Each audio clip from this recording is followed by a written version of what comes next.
Tere kõigile, Marko siin ja täna on plaanis rääkida sellisest asjast nagu Ultra HD mängija ehk lihtsalt öeldes UHD mängija. See on mängija, mis mängib siis 4K plaate.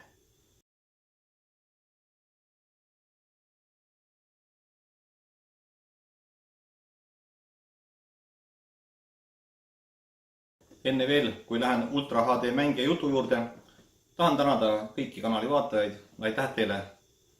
Mul on siiralt hea meel, et te ikka vahest pilgu heidate sellele, mis ka mina siin räägin. Aitäh teile kõigile. Aga nüüd Ultra HD mängid. Natuke võib-olla ajaloost. Kuna Eesti on selline koht, kus on DVD on ikkagi põhimõtteliselt tegija. Et mingid muud formaadid tegelikult turul ei ole. Aga DVD on turul juba alates aastast 1995. Enne DVD-d olid veel VHS-id ehk siis videokassetid. Noorem põlvkond ilmselt pole neid näinudki. Aga 1995 tuli DVD, ütleme ta rohkem levikusse läks paar aastat hiljem. Siis 2006 tuli Blu-ray, mis ka võttis paar aastat aega, ütleme 2008 kuskil hakkas siis juba massidesse levima. Ja nüüd Ultra HD Blu-ray ehk siis see nii-öelda 4K, see tuli 2016. Ja alates sellest ajast on siis ka saadaval mängijad, plaadid, kõik sellised asjad.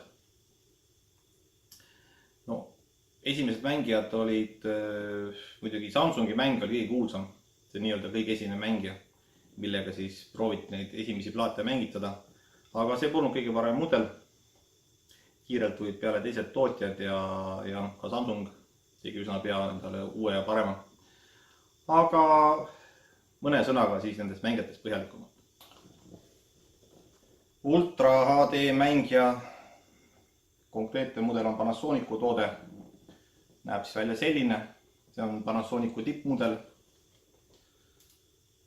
Tal on absoluutselt kõik sisendid, väljundid, mis teil iganes pähe tuleb, on peal. Tõeline näpujälje magnet. Kõik on peal näha, et ta läigib nagu pühade muna.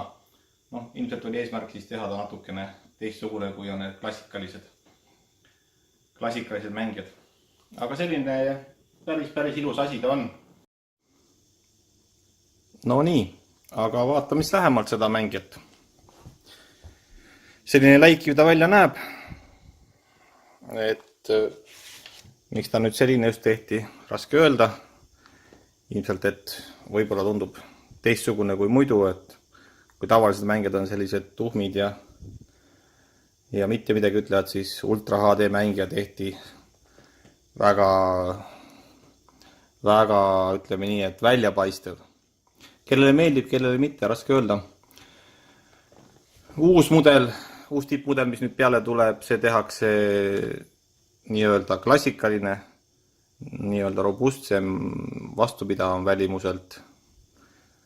Et kas ka muus osas parem raske öelda. Aga antud mudel näeb siis selline uhkelt läikiv välja.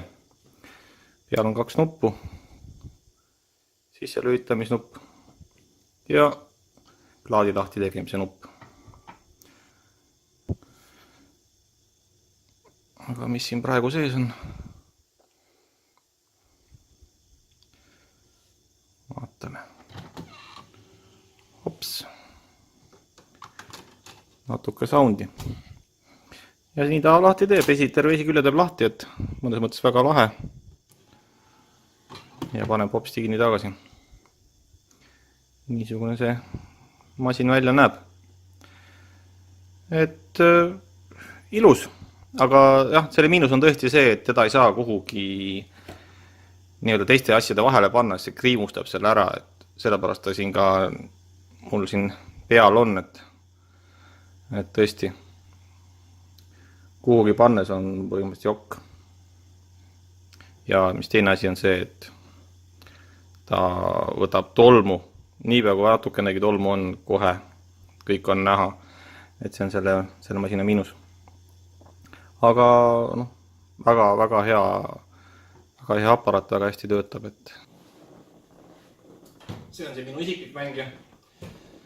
Ja ostsin ta sellepärast, et see oli siis esimene tõsine mängija, mis tuli 2016 välja, mis vastas siis kõikidele nõuetele. Oli kvaliteetne, mängis hästi ja kuna ma sel ajal tegelikult ei plaaninud minna üldse Ultra HD pildi peale, vaid ainult heli pärast tahtsin seda saada, siis oli oluline ka see, et ta skaleeriks hästi Ultra HD plaate maha nii projektorisse kui telerisse. Ehk siis SDR-i, HDR-ist ehk SDR-i. See oli oluline asi. Ja seda see mängija teeb tegelikult väga hästi. Kuigi ma põhimõtteliselt nii peale, kui ma olin selle mängi ära ostnud, sain ma aru, et okei, tegelikult mul on seda Ultra HD telerit ka vaja ja ostsin siis teleri ka. Aga teleritest me täna ei räägi, vaid ikkagi Ultra HD mängist. Mida peab vaatama, kui te ikkagi otsustate osta Ultra HD mängija? Põhimõtteliselt, kuna te Eestis seda proovida ei saa, või kui saate, siis ongi see üks mudel võib olla ja te ei saagi aimu, et kas see nüüd on hea või halb, siis peate lugema välismaal neid ingliskeelseid või mingi muukeelseid ülevaateid. Ja kui vaikselt ta mängib, see on väga oluline asi. Siis kui normaalne on see kasutatav menüü ülesehitus, kas ta kui aeglane ta on, see menüü ise, et mõni võib-olla tõesti mängija selline, et panete plaadi sisse ja siis ootate seal võib-olla 10 sekundit, 15 sekundit või veel kauem.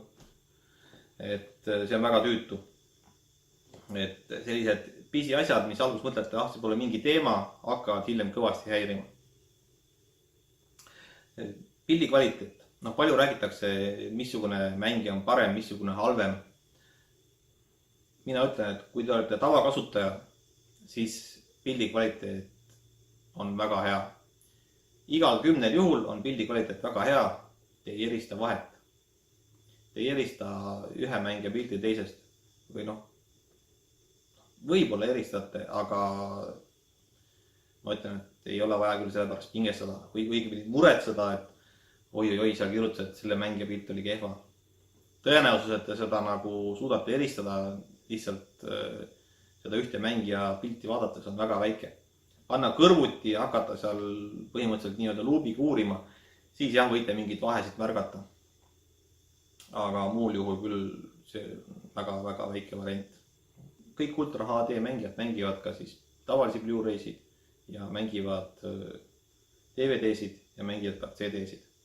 Et ma ei tea küll ühtegi, mis ei mängiks. Aga tootjal pole muidugi kohustus seda sisse panna. See on nii-öelda lisafunktsioon. Et ta mängiks ka neid vanemaid formaate. Soovitan vaadata mängija, millel on 2 HDMI väljundit. See on sellepärast, et kui teil pole receiverit või mingit muud seadet, mis on selle Ultra HD toega, siis te saate saata ühest HDMI-st pildi telerisse ja teisest võtta heliväljundi vanemasse võimendisse või receiverisse. Mis värk siis on siin Eestis nende Ultra HD mängijatega? Nüüd on meil 2018 poole peal ja mõned poed neid ka müüvad, mõningaid mudeleid. Aga mis ma tahan selle Ultra HD kohta rääkida, ütleme õigemini selle Ultra HD mängija kohta. Sellega on Eestis natukene segane värk. Et millal teda vaja on ja milleks teda vaja on ja nii edasi. Et paari sõnaga ma katsun selle asja kokku võtta. Enne, kui te lähete Ultra HD mängijat ostma, vaadake, mis teil kodus üldse olemas on. Kus te vaatate, mis telerist te vaatate, kui kaugelt, kõik need asjad tuleb läbi vaadata enne. Et lihtsalt, et ma nüüd hakkan 4K ehk Ultra HD pilti vaatama, et siis on jumala äge. Rahu, vaatame asja üle. Nii see asi päris ei käi. Või võite nii teha, aga võib-olla te ei näegi seda pilti. Esimene asi, televiisori suurus. Kui teil on väiksem teler kui 55 tolli, siis sisuliselt tuleb teil Ultra HD pildi jaoks istuda kuskil meetri kaugusel televiisorist, et seda pilti näha. Kui teil on muidugi Ultra HD teler üldse, esimene asi. Aga oletame, et on Ultra HD, siis väiksema kui 55 tollisega vaadata kaugemalt kui paar meetrit on täielik läbikukkumine. Suurusjärk 55 tolli, ütleme on seal kuskil 2 meetrit, võib-olla natukene kaugemale, on need sentimeetrid. Aga 65, siis saate seal vahem selle kauguse kuhugi 2,5 meetri peale. Aga mis juhtub, kui vaatate kaugemalt? Juhtub see, et isegi kui te vaatate seda plaadi pealt pilti, te ei erista vahet. Full HD ehk siis tavaline Blu-ray on teile täiesti piisav, kuna te vahet praktiliselt ei näe. Või noh, kui siis väga väheseid asju võib seal eristada. Aga sellest natukene hiljem. Et ühesõnaga, istumiskaugus on suhteliselt lähedal. Me räägime seal 3 meetrit on üsna maksimum ja pigem lähemal. Et 75 tolline teler on 3 meetri pealt veel eristate seda ultra HD pilti. Ja nüüd mõtled, ma ostan ikkagi selle mängija, aga ma plaate ei osta, ma vaatan oma DVD-sid, särke-värke, et ma plaate ikkagi veel ei osta, et võib-olla ma kunagi tulevikus hakkan ostma. Aga igaks juhuks nii ehku peale võtan ikka ära, et lasta olla tuleviku kindel nii-öelda. Unustage ära. Puhas raha raiskamine. Täiesti puhas raha raiskamine. Et see... Mis te taga siis teete? Te võite minna poodi osta 100 euro või vähema eest selle Blu-ray mängija. Või DVD mängija, ma ei tea, 30 euro eest. Mitte kulutada seal 2, 3, 400 või veel rohkem eurot selle ultra HD mängija peale. Ja te ei kasuta seda plaadimängimisvõimekust. Mis teile selles plaadimängas just selle hinna teebki? Ärge siis küll ostke. Pole ju mõtet. Kui te hakkate vaatama, siis minge ja ostke see mängija, kui te vaatate plaate. Kui teil on kindel plaan, et lähete vaatate plaate. Ultra HD plaadid on kallid asjad. Mul on siin tehtud 3 videot Ultra HD-st, mis räägib ainult sellest. Sealhulgas ka natuke mängijatest. Panen siia lingi alla nende 3 video kohta.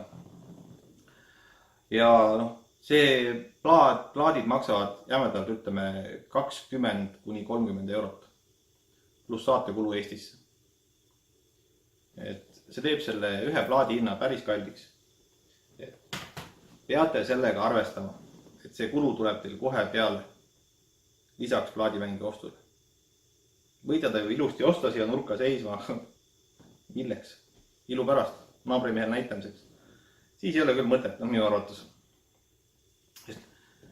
Ostke siis, kui te hakkate plaate ostma. Aeg läheb edasi, hinnad kukuvad.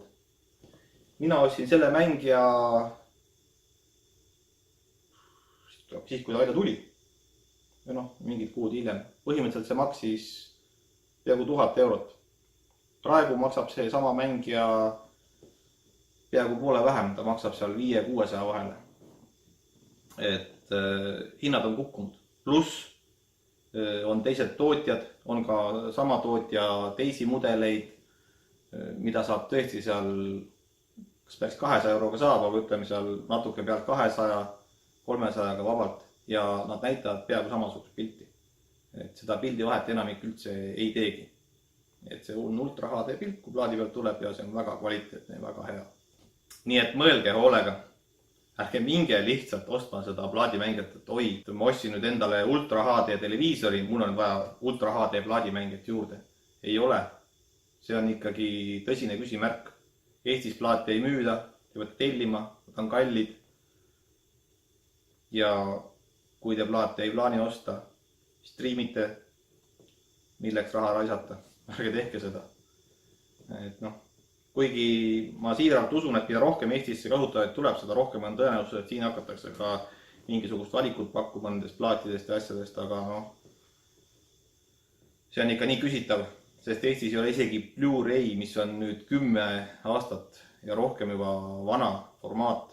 Isegi seda ei ole suudetud nagu massidesse viia. Siis veel uuemast formaadist rääkida siin ja need, mis on veel plaadid veel kallimad, siis ma ei kujuta ette. Ja ma olen ka varem öelnud, plaatidel ei ole eestikeelset tõlget. Väga vähestel on. tõesti üksikutel plaatidel on see eestikeelne subtiiter olemas. Te peate oskama inglise keelt. Et ilma selleta ei saa üle ega ümber põhimõtteliselt selle Ultra HD plaatide vaatamisel. Kuigi ka streamingus on sama lugu muidugi. Et ka seal on see keeleprobleem. Nii et mõelge hoolega, ärge tormake tühja ostma. Et siin, mida see mängija teeb? Mängija mängib neid plaate, mängib siis Ultra HD formaadis ja seal on siis juures ka see HDR või nüüd on juba HDR10 ja Dolby Vision on veel olemas, põhimõtteliselt samad asjad, nad suurendavad seda värvikammat, mida te näete. Et streamingus pakutakse ka mõningaid saateid selle suurema värviulatusega, aga suht vähe, aga plaatidel on igal plaadil see olemas. Nad on ilusad vaadata, nad on tõesti ilusad vaadata, aga see maksab raha. Nii et jah, jõuan sinna pidevalt ringiga sinna raha juurde. Sest ma näen, et Eestis on tonnide kaupa poodides DVD-sid müügil ja nad ei ole odavad. Nad on seal 15 eurot tükk, mis on DVD kohta ikka väga kallist osta. Ja Blu-ray'sid on täpselt 5 tükki heal juhul selle 50 või 100 DVD kõrval. Et see on väga õnnetu lugu ja kui te olete fänn, te naudite head pilti, jah, minge ostke omale Ultra HD mängija, ostke plaate, ma saan aru. See on väga tore, mõnus on vaadata, aga kui te ei ole, kui te olete ikkagi inimene, kes kahtleb, ma tegelikult ju ei vaata, siis ärge minge ka seda mängijat ostma. See on ikka siuke väga kahtlane teema teile. Et ma arvan, et see raha on suht maha visatud. Osatud ilus asi lihtsalt seisma kapi peale.